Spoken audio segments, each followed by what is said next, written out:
Hi dear students, how are you? I hope you're fine. Today we're gonna talk about chapter 2, psychological methods. Remember, while we covered before the introduction to psychology, we talked about what's meant by psychology, and this means psychology is the scientific, I can hear you, scientific study of behavior and mental processes. We talked about the behavior. We can have, remember, the behavior which is observed. We have here, it's directly observed, like crying, shouting. Okay, and we took also the mental processes which are covered cannot be directly observed, like remembering something. So we talked about this before, and we talked about the psychologist, the one who study or teach the psychology, like a teacher, like here, the psychologist who study or who teach here the psychology or uses the psychology. So we have here some sections that we're gonna discuss in this chapter. We were gonna discuss the conducting research. We're gonna discuss also the surveys, samples, and populations that are used to conduct the research, and we're gonna also talk about the using observation for research and the experimental and ethical issues. So applying what you have learned, let's have a case study here. Learning from fluid experiment. This means that fluid here is faulty experiment. So or it's done in a wrong way. The Hawthorne effects shows the research methods must be sound if the results of a study are to be valuable. This means what? I have here the Hawthorne effect. The Hawthorne effect is the tendency of research subjects to change their behavior as a result of their awareness of being observed. So it was named for a 1927 workplace study. So this effect, it was named for 1927. It's a fact. It's here a study which was done before. So I have here this effect. It's what? Tendency of research subjects to change their behavior. If I asked some people, I told them, or they were been told that they are gonna be observed, right? So of course they will change their behavior, right?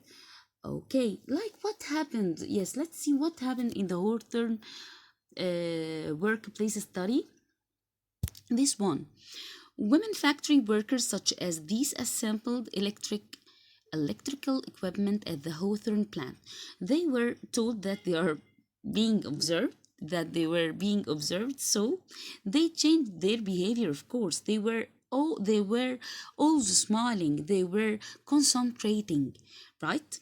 Okay, so this one was what this case study was wrong. So flaws in the Hawthorne study was not a blind study, did not have a control group. Sample size was too small. On just a small group of people, results of the study may have been misinterpreted or misexplained, not explained in a proper way. So, what the two questions that can come in exam: what flaws did the Hawthorne study have? And how did these flows affect the study's outcome? What is the Hawthorne effect, and why do some people question its existence? Okay, we have here conducting research. Scientific research consists of, we have 5 basic steps.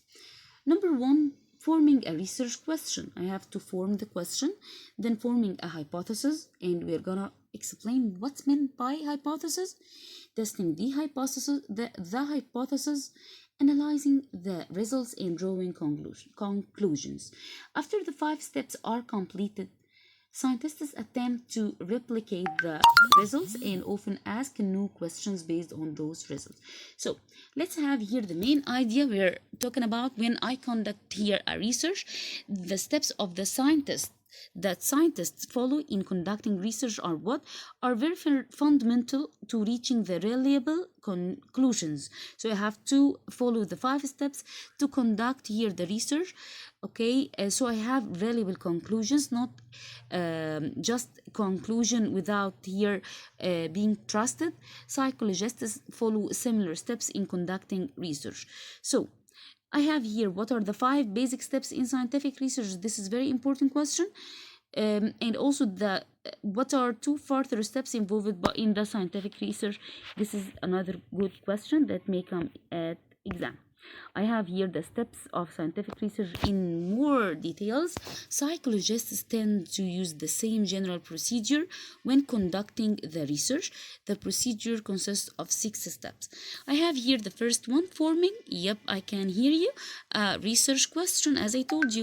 The first is forming a research question. Research questions are best focused on what? On the behavior rather than constructs that cannot be seen or measured directly. The second one, forming what? The hypothesis, and I told you that I'm gonna talk about this. Psychologists next form a hypothesis about the answers to the research question. Assumption. Like assumption here. A hypothesis is an educated guess. So I have a guess. Okay, the accuracy of the hypothesis can be tested by what? By the research, of course. So I have testing the hypothesis. The next step is testing the hypothesis to see is my assumption is right or wrong. A hypothesis cannot be considered to be correct until it has been scientifically tested and proved to be right. Opinions of the psychologists are not considered. I can't, as a psychologist, put my opinion here. Psychologists rely on just evidence. Psychologists use a variety of research methods to test a hypothesis. Then, analyzing the results. Psychologists analyze and interpret and see the results after they have evaluate the results after they have been tested. Yes, after they have tested the hypothesis. What do their findings mean? The more information psychologists collect, the more complex a task is to analyze it. So if you have more and more information, so I have to analyze to have a very complex task. Psychologists often look for patterns, okay, and relationships in the data. Pattern means the repeated here actions or the repeated data. So drawing conclusions. I have to draw or to know the conclusion. Psychologists draw conclusions about the research questions and the research question and their hypothesis. They draw or they conclude, okay, they have the conclusion now about the research question and the hypothesis they put. When observation do not support a hypothesis, they often must change their theories, or beliefs from which the hypothesis was derived. This means what? Psychologists here must keep open minds and adjust or modify their hypothesis if the findings make it necessary to do so. So guys, we have here